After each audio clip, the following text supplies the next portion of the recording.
Hello every one, நான் உங்கள் யுகேஷ். நம்மளுடைய பாதி பிரச்சனை காரணம் நம்மளுடைய ஆள் மனசு சொன்னால் அவங்களால் நம்ப முடியுமா? இன்ட்ரெஸ்டிங்கான ஒரு ஸ்டோரியோட நான் உங்கள் இடத்துல வந்திருக்கேன். நீங்கள் என்னை ஃபாலோ பண்ண மறந்துடாதீங்க.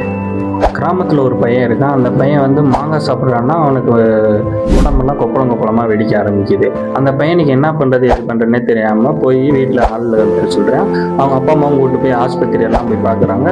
ஹாஸ்பிட்டல்லையும் போய் பிளட் டெஸ்ட் எல்லாம் எடுத்து பார்த்துமே அந்த பையனுக்கு சரியாக மாட்டேங்குது. அப்புறம் போய் அவங்க சித்த மருத்துவர்கிட்ட போய் பார்க்குறாங்க. இந்த மாதிரி மாங்காய் சாப்பிட்டா எனக்கு பொக்களமெல்லாம் வெடிக்குது அப்படின்ற மாதிரி சொல்கிறாங்க. அந்த சித்தரும் மாங்காய் அந்த பையன்கிட்ட கையில் கொடுத்து நீ இப்போ சாப்பிடு அப்படின்னு சொல்கிறாரு. அந்த பையனும் மாங்காயை வாங்கி சாப்பிட்றான். திரும்பவும் அதே மாதிரி பொக்களமாக வெடிக்குது. அவர் பார்த்துட்டு சரி அப்படின்னு சொல்லிட்டு உட்காந்து கொஞ்ச நேரம் பேச்சு கொடுக்குறாரு. பேச்சு கொடுத்துருக்கிறப்பே அவருடைய ஆள் மனசுக்குள்ளே போகிறாரு. நீ வந்து என்ன பண்ண அப்படின்னு கேட்குறப்ப நான் வந்து இந்த மாதிரி மாங்காய் களவாண்ட போயிருக்கேன் அப்படின்னு சொன்னோடனே மாங்காய் களவாண்டு தின்னோடனே அந்த தோப்புக்கார் பிடிச்சிடுறாரு. அந்த மாங்காய் களவாண்டு பிடிச்ச உடனே அவர் சொல்லியிருக்காரு, நீ மாங்காய் எப்பப்பெல்லாம் சாப்பிட்றியோ அப்போல்லாம் உனக்கு கொப்பளை வெடிக்கின்றான்ற மாதிரி சொல்லியிருக்காரு.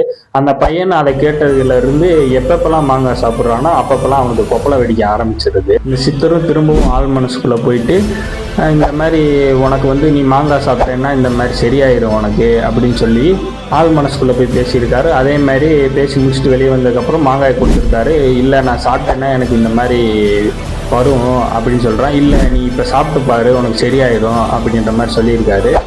அந்த பையன் அதுக்கடுத்து மாங்காய் சாப்பிட்ருக்கேன், அவனுக்கு சரியாயிடுச்சு. Moral of the story is your subconscious mind is your current life situations. அதாவது உன்னுடைய மனநிலை தான் நாளைய வாழ்க்கை நிலையாக இருக்கும்.